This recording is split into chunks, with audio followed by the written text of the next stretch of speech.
Hey, are you considering getting into the real estate business? Are you aware of some of the #1 mistakes that agents are making their first 1 or 2 years in the business? I'm going to share with you some of mine. Stick around. Hey everyone, Logan Williamson here. Thank you for stopping back by the channel. If you don't already know me, I'm a full-time real estate agent, been in the business for 6 years, and I help agents all around the world grow and scale their business the modern ways. Now, there are millions, I don't know if it's actually millions, but certainly hundreds of thousands, tens of thousands of new agents coming into the business every year, with over 87% of agents failing within their first 2 years in the business. There are some top mistakes that agents typically make in their first 1 or 2 years in the business, and I want to discuss some of the mistakes that I made, some of the top mistakes that other agents are making when they're new, and hopefully share with you the information on how to avoid them. If you want to talk to me about partnering or any of my training that I do have to offer you to help you grow and scale your business the modern way using modern media strategies, you can go to wolfpackagent.com and you can get on my calendar to discuss things directly, but we've got a lot to cover as usual, so we are going to dive right in. Now, what I want you to realize about me is coming fresh into the business, I had a sales background. I started my first job essentially in sales when I was a teenager working at a snack bar in sales. I've done door-to-door, I've sold cable door-to-door, I've worked in nutrition shops, I've worked as a banker, I have done just about everything. As a matter of fact, if you want to know my story, from the time that I started working when I was 13 years old to the time I graduated college, I had 48 different jobs. And the reason for that is not only did I fall in love with sales, but I actually fell in love with the interview process of going in and selling myself to get a new opportunity. So what I want you to know is that I went over to San Francisco after I graduated from college, and I worked in corporate sales roles over the phone and in person, traveling the country.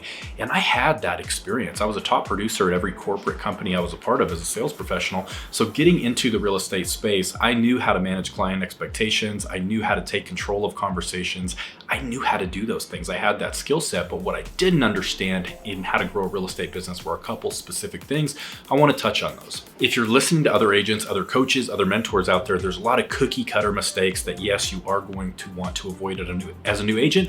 I just simply didn't make these mistakes because I thought about what I was doing and I knew better. The first one is a lot of people will tell you, well, as a new agent, I didn't realize I needed my laptop with me at all times. Well, you have to take that with a grain of salt. It's not that you need a laptop with you at all times, it's that you need to be able to conduct business at all times. And whether that is from a smartphone, tablet, a laptop, it doesn't matter. But what you're gonna realize moving into the business with the more transactions and volume you do, you're gonna understand that time can be of the essence. In competitive markets, if you have an interested client who's ready to write an offer and all of a sudden you can't write an offer for another 45 minutes until you get back to your house to get in front of a computer, you're gonna put your client at a detriment of potentially missing out on the property. I never made this mistake. Have your smartphone with you, understand how to utilize your softwares and your different platforms, your e-sign platforms and whatnot. Go through a couple reps, learn how to write an offer on the fly. It doesn't matter if it's a laptop, smartphone, or tablet. You do have to be able to conduct business on the road. It's part of being a modern agent. I didn't make that mistake, but you are going to want to avoid that one. A lot of agents will tell you, oh, well, I took too long to take the course. Again, I didn't make that mistake. I got my license in 2 different states almost simultaneously. I did it in a very short period of time. I passed my tests. It was not that big of a deal, but I will tell you that a lot of these courses are go at your own pace. So if you are the procrastinating type, it can easily take you 6 months to 2.5 years to complete your real estate course. Does it have to? No. You can get it done in a couple of months if you really put your nose to the grindstone. Just think about that. And if you really want to get into the industry, hit the ground running, take your tests and take your courses seriously so you can just get them done with. Another big mistake that experienced agents will talk about that they made when they were new, or the fear that they had when they were new, and that's leaving doors unlocked. Try to understand, yeah, you do have to use your brain in this industry when you're out with clients, especially if you go on a country property tour and you're flustered because your phone is not getting GPS directions and you get lost. If you're making conversations with clients about properties that you just saw, about writing offers, about details of the neighborhood, and all of a sudden you're fumbling with a lockbox, fumbling keys, you get into a conversation as you're touring the property and you get back to the door and you're scatterbrained and you don't lock things correctly. Things happen. You want to avoid these mistakes and you want to slow down. You want to be confident in what you're doing. You want to think about what you're doing, but also know that the homeowner who is selling the house presumably has insurance, they have an umbrella policy, and your broker and hopefully the selling agent or the listing agent involved, you would be the selling agent working with the buyer. Hopefully everybody has E&O insurance, errors and omissions insurance. So as far as these little mistakes, leaving doors unlocked, leaving windows open, leaving lights on, things like that, they do happen. I personally didn't make these mistakes because I was deathly afraid of doing these things. So what I did is I just really took things one step at a time. A lot of people talk about getting into the business and running 5 to 10 minutes late to every appointment. Now, what you'll understand is almost the joke of the industry is running on realtor time. You are there for your clients. And if you're constantly showing up 1, 2, 3 minutes late because you're leaving at the absolute last minute, you're looking on your GPS system or software, whatever that may be, Google Maps, whatever, and all of a sudden it says, well, it's going to take me 23 minutes to get to the property or get to the other side of town, get to the appointment. And you leave with 24 minutes to spare. Any sort of traffic accident, any sort of unforeseen incident, like some problem with your vehicle, flat tire, maybe you need to clean something off your vehicle, anything like that is going to hinder you from getting there on time. It's disrespectful to your clients. Think ahead. It's not brain surgery. It's not rocket science. It's common sense of being a professional. I never made this mistake and I will not make this mistake, but you do not show up late to work with your clients. You don't have to be scared of this. You just have to be a diligent professional and respect the people that you're working with. And usually things like this do not happen. A lot of agent mentors will talk about the biggest mistake they made was client management, meaning they didn't understand how to lead the process. A little thing I want to tell you is when you go to a dentist, for instance, and you sit in the dentist chair, you don't want the dentist to come back and say, well, we took a look at your mouth and there are a couple things going on. You don't want to have to be the one to say, hey, I've got a cavity. I want to go ahead and take care of that. Let's do this. Let's schedule it then. No, you want the dentist as the professional. This is just an example. You want the professional to lead the process. You want the dentist to come back to your chair. You want the dentist to say, hey, so-and-so, we went through, we did the cleaning, we did find a couple cavities. What we're gonna go ahead and do is get those taken care of. I already looked it up. Your insurance is going to help you cover these, but I wanna get you in here on Monday afternoon of next week. We've got you penciled and we're gonna go ahead and get those cavities filled.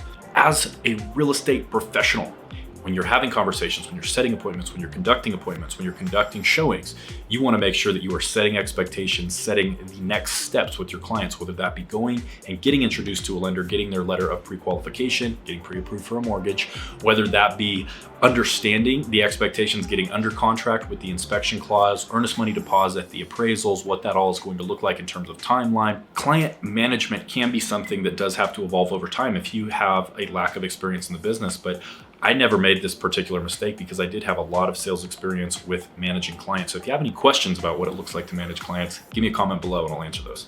Let's get into the mistakes that I did make my first couple years in the business, especially being, well, really only being a part-time agent, because by the time I went full-time in my 5th, going into my 6th year, I was pretty dialed in like I am now. When I was working part-time, I had a problem with time management. Waking up in the morning, getting off work, working on my hobby at the time to try to grow and scale this business and produce income, but certainly on the weekends. I would do cold calling, I would do social media posting in the afternoons, maybe even on my lunch hours. On the weekends, I would go out and door knock 100 doors 2 days in a row, or I would do open houses 2 days in a row. If I was lucky, I would be able to tour with clients and work. But what I didn't understand is that time management was so crucial, and I should have been running my part-time business like a full-time business without being full-time in the industry. And what I mean by that is very, very specific time blocking. When are you going to do your lead generation activities? What are you going to do? How long are you going to do them? And then once you do get clients, how are you going to manage them? What days of the week are you going to tour? Are you available on weekends? What hours in the evening are you available to take calls? There are certain softwares like Calendly or like Schedule Once, oncehub.com, where you can go ahead and you can actually set definitive time blocks as to when people can get on your calendar. These are all things I wish I would have done a little bit more diligently when I first started, because I was very scattered, I was all over the place, and it became very overwhelming. I would wake up and I would have to think about, what am I going to do today, instead of waking up, looking at my calendar, knowing everything was time blocked and being able to go rock and roll. A huge mistake that I made when I was new in the business, I made this mistake for years, and I know that hundreds of thousands, millions of agents make this mistake as well, and that is trying to be just simply too tactical instead of just getting things done and taking massive action to acquire new clients.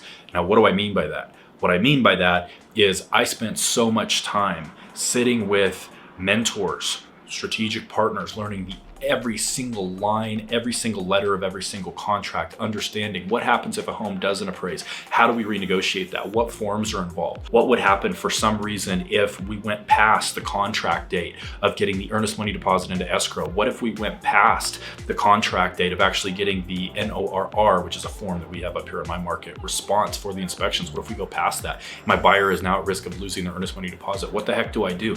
I spent so much time learning these tactical things about the contracts, about escrows, about basically servicing my clients, that I lost focus of how to grow and scale a business, which you have to generate revenue or you're gonna be out of business. wow, epiphany moment right there. You are going to be held to a standard as a real estate professional of being able to understand contracts and serve your clients. Yes, absolutely. You don't want to put your clients at risk, but this experience comes with time. And this is the reason why you're going to be hanging your license with a broker. This is the reason why you want specific access to your broker, or immediate access if at all possible. And if you're interested in what that may look like at other brokerages, I've been with a lot of them. Comment below. I'll be happy to explain that to you or do a video in the future about broker response time and why it is so important. But essentially, you need clients in order to ask questions. You need real life on the job training. And I will tell you right now, if I would have spent the hundreds of hours actually prospecting and having sales conversations about acquiring new clients, I would have made 50 times the amount of money over a 4-year period than I did make, because I was so focused on trying to be perfect with contracts, with conversations, how to never put myself at risk. Gosh forbid there's ever any sort of a lawsuit that is involved with me in my practice. I don't want to get in any trouble. Be mindful. Everybody knows their own personality, but I'm telling you, it's ridiculous. It is absolutely ridiculous. Go out there, take massive action, talk to as many people as you possibly can, get clients. Talk to your broker about getting people under contract, how to write contracts and use your different softwares. Get business. One of the biggest mistakes I made was trying to be perfect instead of being out there taking massive action to get business. Gotta get business and start right now. It's a contact sport. Another mistake that I made was just trying to think about every little nook and cranny of every conversation, every objection that could come up, every question that could come up, and how to handle it. Now, when you're inexperienced and you haven't been selling real estate for a long time, I understand that conversations can be very, very daunting. What I do want you to understand is that, similar to selling anything, what you're gonna realize is that you have to become basically a master of your craft. You do have to become an expert. Knowing everything about every single property, becoming a certified residential specialist, or whatever these crap credentials are, which usually don't matter anyway. You do have to understand houses. Now, you don't have to be HVAC experts. You don't have to be a general contractor to know a couple things that just come with common sense. If you go out into a backyard and you see that the neighbor's got a huge tree that's making a fence sag, well, a fence is a high ticket item. So is a roof. So is a foundation. Things like that. If you can just talk to your clients and say, hey, eventually that fence is going to have to be replaced. That's something we'd want to consider if you wanted to move forward and write an offer. Those are just little things that are common sense that you can chat with your clients about without having to be a tactical expert of knowing every single type of wood that is on the market for the past 30 years and what the exact dollar amount per linear square foot of fence is going to cost them. You don't have to know any of that crap. All you have to do is use your brain, use common sense. If you walk into the house and the entire interior is painted bright pink, you can talk to your client, find common ground, and just say, hey, this is something we're going to have to get in touch with a painting professional and figure out what it's going to cost, because I would imagine you don't like this, do you? Just be personable with your clients and use common sense. I used to get so caught up and be so stuffed shirt about how to have these perfect conversations and be the absolute utmost expert and articulated, just professional.